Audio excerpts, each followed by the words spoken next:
اعوذ باللہ من الشیطان الرجیم، بسم اللہ الرحمن الرحیم۔ السلام علیکم ورحمۃ اللہ وبرکاتہ۔ آپ دیکھ رہے ہیں میرا چینل سبل السلام اور میں ہوں مدثر اقبال۔ آج ہم علم البلاغت کے متعلق پڑھیں گے۔ چنانچہ آج کا جو ہمارا پہلا سوال ہے وہ ہے تحدث عن نشأۃ البلاغت بإیجاز، کہ علم بلاغت کی ابتدا کو مختصر بیان کریں۔ تو نشأت، اس کا جواب، نشأت البلاغت فی وقت مبکر ومرت نشأتها بمراحل، کہ بلاغت بہت جلدی وقت یعنی کہ بہت پرانے وقتوں میں پروان چڑھی ہے اور اس کی ابتدا کے بہت سے مراحل ہیں۔ ایک مرحلہ قبل التدوین، تدوین سے پہلے کا ہے، دوسرا مرحلہ مرحلۃ التدوین ہے، اور تیسرا مرحلہ اس کو کہتے ہیں تقعید۔ تقعید کا لفظی معنی جو ہے نا وہ پیچیدگی کا ہونا۔ اگلا سوال یہ ہے ما هو اول کتاب خاص بالبلاغہ، بلاغت پہ سب سے پہلی کتاب کون سی ہے جو اس کے ساتھ خاص ہے، کس نے اس کو تالیف کیا؟ ومن الفہ ومتى، تو اس کتاب کا نام ہے کتاب البدیع اور اس کے مؤلف کا نام ہے عبداللہ المعتز، اور اس کی جو تاریخ ہے وہ ہے 274 ہجری۔ تیسرا سوال یہ ہے عند من وصلت البلاغۃ الی مرحلۃ النضج، کہ کب بلاغت اپنے عروج پر پہنچی؟ تو عند عبد القاہر جرجانی فی کتابیں، کہ عبد القاہر جرجانی کی 2 کتابوں میں بلاغت جو ہے اپنے عروج میں پہنچی ہے۔ اگلا سوال یہ ہے کہ ما هو اول کتاب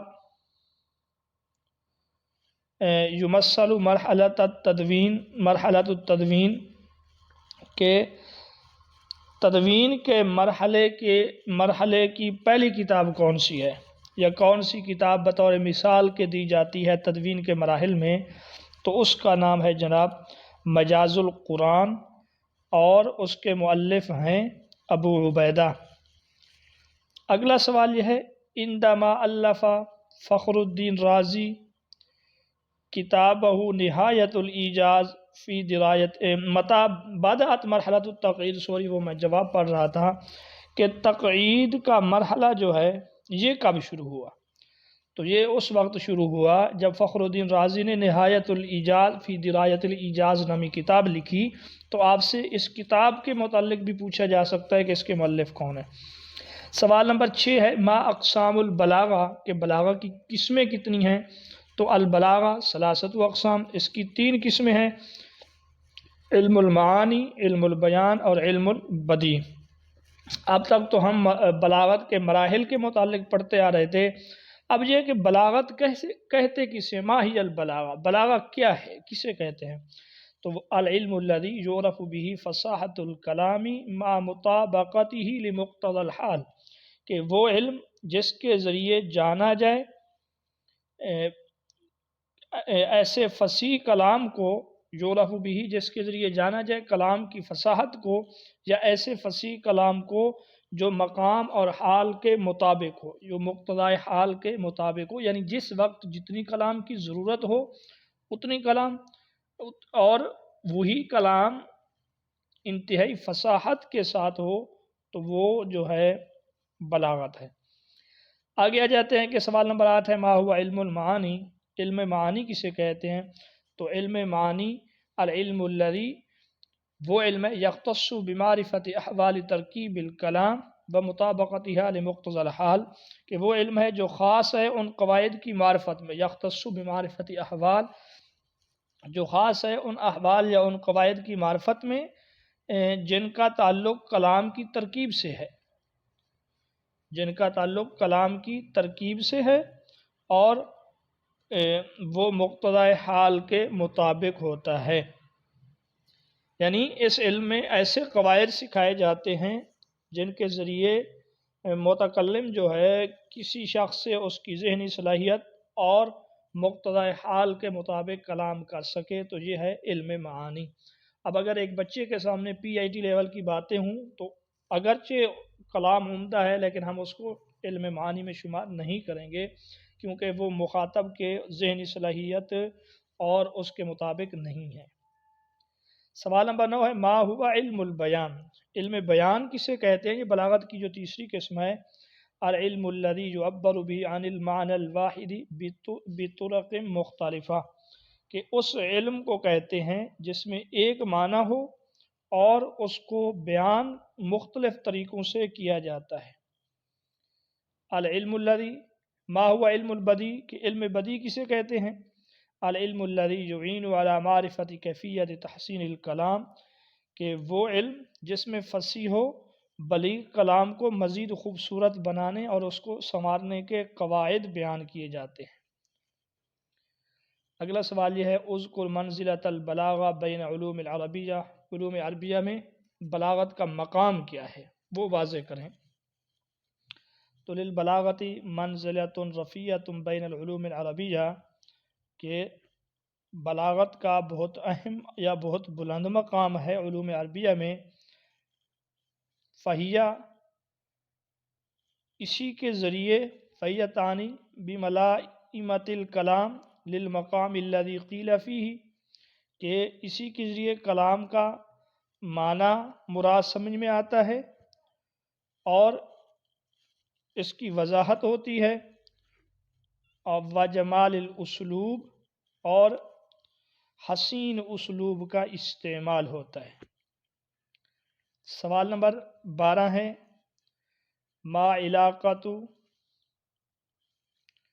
عجز العربی عن الاتیان بمثل القرآن بنشأۃ البلاغہ، کہ بلاغت عرب کا قرآن جیسا کلام لانے سے عاجز ہونے کا بلاغت کی پروان چڑھنے سے کیا تعلق ہے؟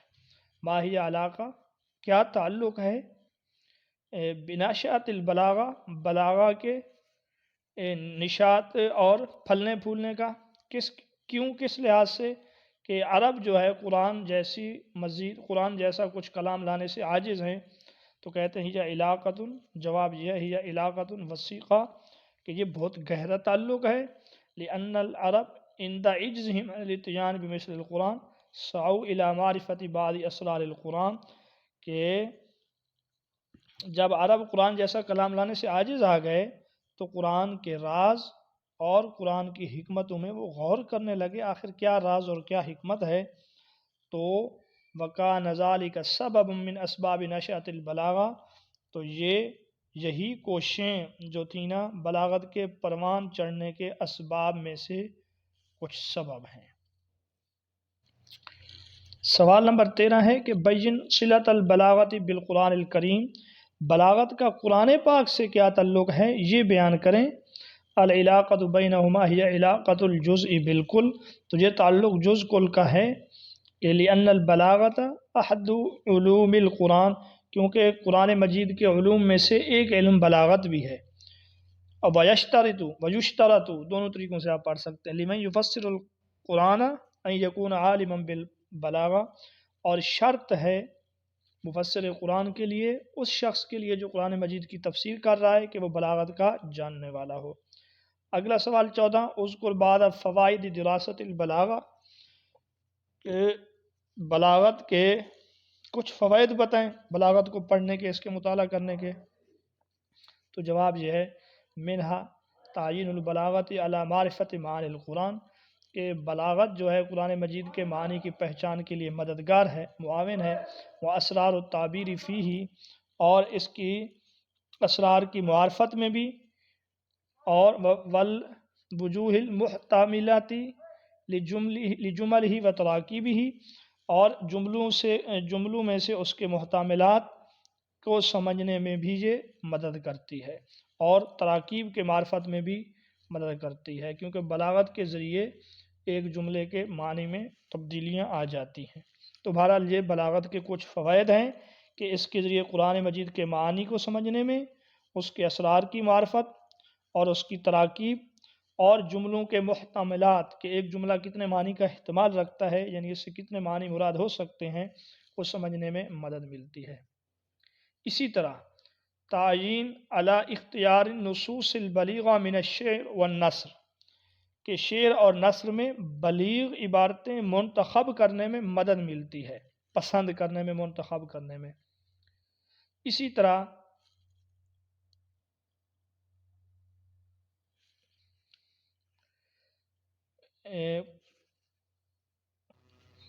تنمى القدرت علی تمییز الکلام الحسن من الردی، کہ قدرت میں قدرت اور طاقت ملتی ہے، اس میں اضافہ ہوتا ہے۔ کس چیز پہ قدرت؟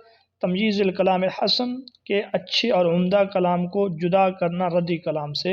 تو یہ تمام چیزیں بلاغت سے حاصل ہوتی ہیں۔ سوال نمبر 15 ما فائدۃ البلاغۃ لکل من المتکلم او القاری الناقد، کہ ہر ایک کے لیے، کہ متکلم کے لیے بلاغت کا کیا فائدہ ہے، قاری کے لیے کیا فائدہ ہے، ناقد کے لیے کیا فائدہ ہے؟ تو کہتے ہیں متکلم کے لیے فائدہ یہ ہے تعین المتکلم علی صیاغت کلامہ وفقا للمناسبہ، کہ متکلم کو کلام بنانے اور مناسب انداز میں ادا کرنے میں مدد دیتی ہے۔ علی صیاغت کلام ہی، کلام بنانے اور مناسب انداز میں۔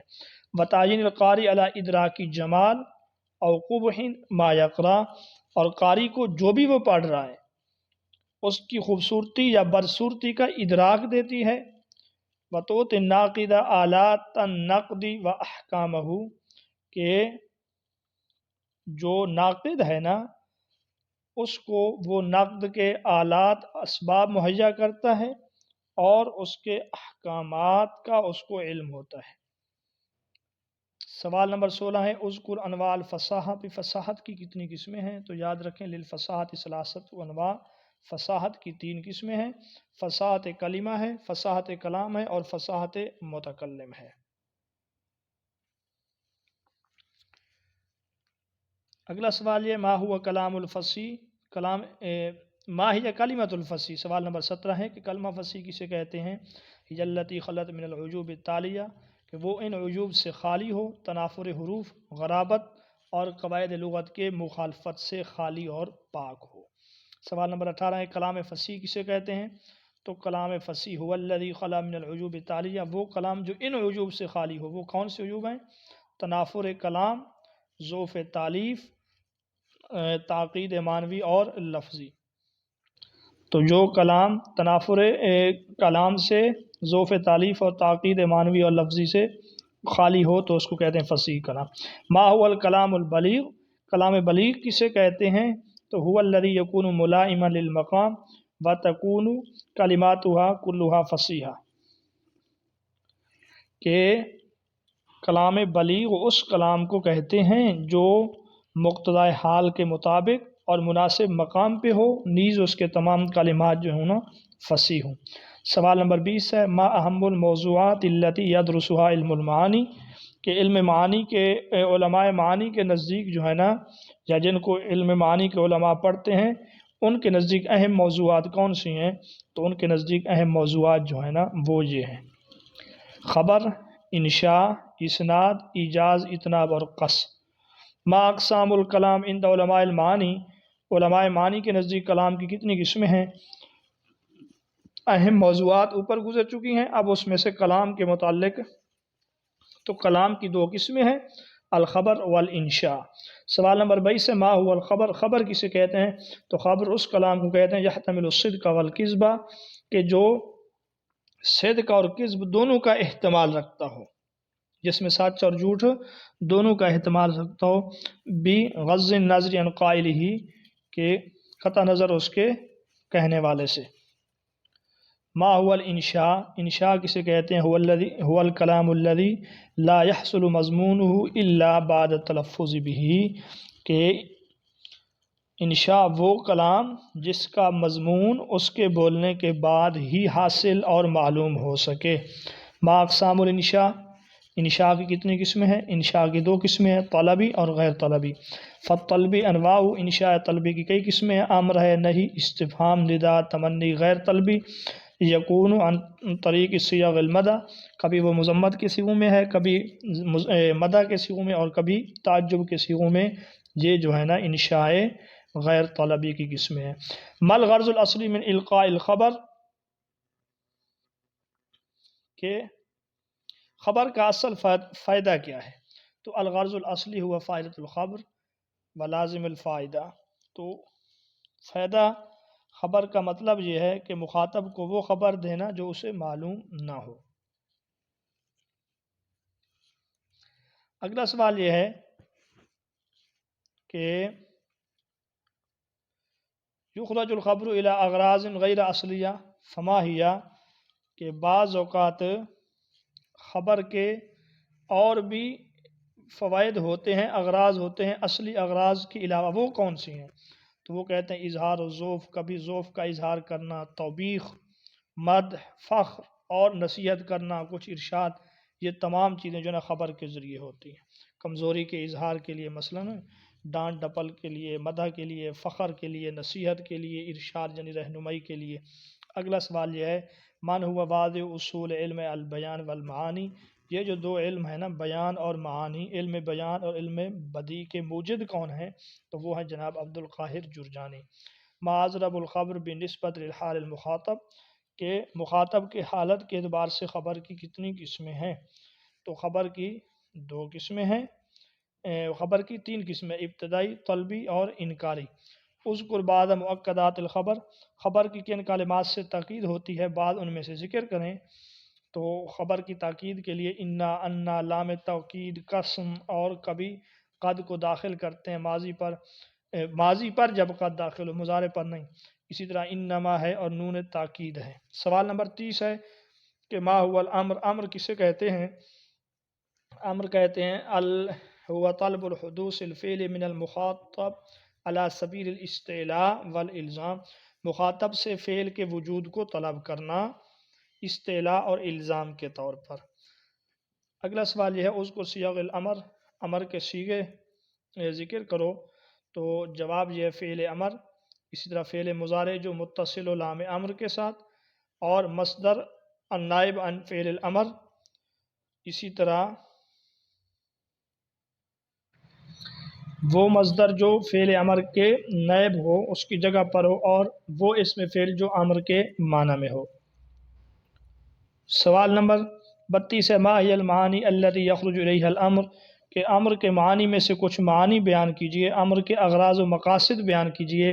تو یہ امر کے اغراض و مقاصد ہیں تحدید یعنی ڈانٹ ڈپٹ، دعا، بعض اوقات دعا میں امر کا صیغہ استعمال کرتے ہیں، اسی طرح تعجیز، اور اس کے علاوہ مذمت کرنا اور حقارت بیان کرنا، افسوس کرنا، تمنی، اور اس کے علاوہ نصیحت اور کسی کی رہنمائی کے لیے. ان تمام ان کے لیے امر کا لفظ بعض اوقات استعمال ہوتا ہے. ما هو النہی، نہی کسے کہتے ہیں؟ ہوا طلب الکف عن الفعل علی سبیل الالزام، کہ نہیں کہتے ہیں کسی فعل سے رکنے کا مطالبہ کرنا یقینی طور پر، اور اس کا ایک ہی صیغہ ہے وہی المضارع المسبوق بلا الناہیہ، وہ مضارع ہے جس سے پہلے نہیں کی لا شامل ہو، جیسے لا تأکل مال الیتیم، یتیم کا مال ہرگز نہ کھاؤ. ما ہی الاغراض التی یخرج الیہا النہی، کہ نہیں کے کچھ اغراض بیان کریں. تو نہیں کے اغراض میں سے دعا بھی ہے، بعض اوقات التماس بھی ہے، توبیخ ڈانٹ بھی ہے، اور اسی طرح نصیحت ہے، اور اسی طرح بعض اوقات رہنمائی کرنا اور تمنا کرنا. یہ تمام چیزیں نہیں کے اغراض میں سے ہیں. اس کے بعد اگلا سوال یہ ہے کہ ما هو الاستفہام، استفہام کسے کہتے ہیں؟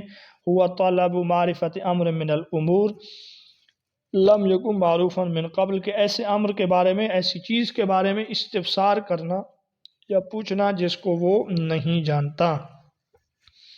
سوال نمبر 36 ہے اذکر ادوات الاستفہام، استفہام کے جو حروف ہیں وہ بتائیں. وہ حل ہے، حمزہ ہے، ہما حرفان، صرف یہ دو حرف ہیں استفہام کے، باقی جو ہے نا اسما ہیں. اسم ہیں اور استفہام کے معنی میں استعمال ہوتے ہیں. وہ کون سے ہیں؟ من، ما، متا، اینا، کیفا اور کم. ما ہی الاغراض التی یخرج الیہا الاستفہام، کہ استفہام کے اغراض یا استفہام کو کن غرضوں کے لیے لاتے ہیں؟ تو بعض اوقات استفہام کا مقصد استفہام انکار ہے، بعض اوقات استفہام تقریر ہے، اور بعض اوقات کسی چیز کی نفی کرنا، اور بعض اوقات کسی چیز کی تمنا کرنا، بعض اوقات تعجب کرنا، اور بعض اوقات کسی چیز کی حقارت کو بیان کرنا. یہ تمام جو ہے نا استفہام کے اغراض ہیں. سوال نمبر 38 ہے، ما ہوا ندا، ندا کس کے لیے، ندا کیا ہے؟ کہتے ہیں وہ دعوت المخاطب للاقبال، ندا کہتے ہیں مخاطب کو متوجہ کرنا یا اس کی توجہ چاہنا، بحرف ایسے حرف کے ساتھ جو فعل کے قائم مقام ہو، اور اس کے حروف یہ ہیں، ایک ہے اے، یہ قریب کے لیے ہے، وا یا حیا یہ حروف ندا جو ہے نا بعید کے لیے، اور یا یہ قریب اور بعید دونوں کے لیے ہے۔ تو یہاں پہ آپ یاد رکھ لیں کہ کل کتنے حروف ہو گئے ہیں، اے، وا، یا، حیا یہ 4 اور یا 5، حروف ندا 5 ہیں۔ ما ہی الاغراض التی یخرج الیہا الندا، ندا کے اغراض مقاصد کیا ہیں؟ تو وہ کبھی اظہار حسرت ہے، والحزن اور وہ حزن ہے، والتعجب اور کبھی اظہار تعجب، اور کبھی کیا ہے زجر کسی کو ڈانٹنا ہو، اور کبھی الاغراء کسی کو کسی کام پر ابھارنا ہو۔ سوال نمبر 40 جو ہے، ماذا یجب علی طالب البلاغہ، کہ بلاغت کے طالب کے لیے کیا کچھ ضروری ہے؟ تو کہتے ہیں لا بد لطالب البلاغۃ من امرین، بلاغت کے طالب کے لیے 2 چیزیں ضروری ہیں، ایک ہے قراءۃ عمیقۃ، گہرائی کے ساتھ پڑھنا مطالعہ کرنا، متصلۃ برواء الادب وحفظ الجید منہ، اور بہترین چیز کو پڑھنا اور پھر اس میں سے عمدہ کو یاد کرنا ادب کی رعایت رکھتے ہوئے۔ دوسرا یہ مران علی التعبیر من وقت لآخر، پھر اس کے اظہار خیال کے لیے مشق کرنا۔ سوال نمبر 41 ہے، ما ہی عناصر البلاغہ، بلاغت کے عناصر کیا ہیں؟ بلاغت کے عناصر یہ ہیں کہ اللفظ والمعنی، الفاظ ہیں، لفظ ہیں اور معنی ہے، والتالیف الالفاظ، پھر ان الفاظ کا جڑنا ہے، ثم الدقۃ فی اختیار الکلمات والاسالیب، پھر نہایت باریکی سے کلمات اور اسلوب کو چننا، یہ چیزیں جو ہیں بلاغت کے عناصر ہیں۔ مل مقصود بمقتضی الحال، مقتضی حال سے کیا مراد ہے اس کی وضاحت کریں، تو مقتضی حال سے مراد یہ ہوا الاعتبار المناسب، وہ مناسب کا اعتبار کرنا، مطلب یہ ہے کہ صورتحال کو دیکھتے ہوئے مناسب پیش رفت کرنا جو ہے یہ مقتضی حال ہے۔ مل فرق بین البلاغہ والفصاحہ، بلاغت اور فصاحت کے درمیان فرق کیا ہے؟ تو یہ فرق بیان کرنے والے ہیں ابو حلال العسکری، یقول ابو حلال العسکری الفصاحۃ تمام آلت البیان فہی مقصورۃ علی اللفظ، کہ بلاغت کا مطلب ہے معنی کو دل تک پہنچانا، تو فہی مقصورۃ علی کہ بلاغت یہ ہے، میں آخر میں چلا گیا ہوں، بلاغت یہ ہے فإنما هي انہاء المعنی الی القلب، کہ بلاغت کہتے ہیں معنی کو دل تک پہنچانا، فکأنہا مقصورۃ علی المعانی، گویا کہ یہ کس کے اوپر بند ہے؟ گویا کہ یہ معنی کے اوپر بند ہے، جبکہ فصاحت تمام آلت البیان فہی مقصورۃ علی اللفظ، فصاحت کا تعلق لفظ سے ہے اور یہ بیان کے آلات کو کہتے ہیں، یعنی جن آلات یا جن الفاظ کے ذریعے ہم بیان کرتے ہیں تو وہ فصاحت ہے، اور پھر اس بیان کو یا اس معنی کو دل تک پہنچا دینا یہ بلاغت ہے۔ ما علاقۃ البلاغت بالعقیدہ، کہ بلاغت اور علم عقیدہ کے مابین کیا فرق ہے یا کیا تعلق ہے؟ معرفت البلاغت مہمۃ للعلم العقیدہ، کہ بلاغت کی پہچان علم عقیدہ کے لیے ضروری ہے، لأنہا یمکن بها الرد علی من یلجأ الی التعویل الخاطئ لا سیما فی اسماء اللہ وصفاتہ، کیونکہ اس کے ذریعے رد کیا جا سکتا ہے، اس کے ذریعے رد کیا جانا ممکن ہے، کس کی رد؟ اس کا جو اللہ تعالیٰ کے ناموں اور صفات میں غلط قسم کے تعویلیں کرتے ہیں۔ مل موضوعات المشترکہ بین علم البلاغہ و بین اصول الفقہ، وہ موضوعات بتائیں، وہ چیزیں بتائیں جو علم بلاغت اور اصول فقہ میں مشترک ہیں، وہ الخبر اور انشاء، حقیقت، مجاز، یہ چیزیں جو ہیں اصول فقہ اور بلاغت میں مشترک ہیں۔ مل فرق بین البلاغہ والنقد، کے بلاغہ اور نقد میں فرق کیا ہے؟ تو کہتے ہیں البلاغۃ وظیفتها ہی البحث فی مظاہر الجمال الحسی والمعنوی، بلاغت میں جو ہے نا کلمات مفردہ اور جملوں میں حسی اور معنوی خوبصورتی کے بارے میں بحث کی جاتی ہے، جبکہ نقد ادبی میں کیا ہوتا ہے؟ فوظیفۃ البحث فی القیم الجمالیہ للنص الادبی، یعنی علم نقد میں ادبی عبارت کی خوبصورتی کی قیمت کے بارے میں بحث کی جاتی ہے، ٹھیک ہے، ہی البحث بحث کی جاتی ہے فی القیم الجمالیہ خوبصورتی کی قیمت میں، کہ کس قدر اس میں خوبصورتی ہے، للنص الادبی ادبی عبارت کے متعلق۔ تو یہ ان دونوں میں فرق ہے، گویا کہ نقد میں کسی شاعر یا ادیب کے کلام کے حسن یا قبح کو دیکھتے ہوئے اس کے مقام اور مرتبے کا تعین ہوتا ہے،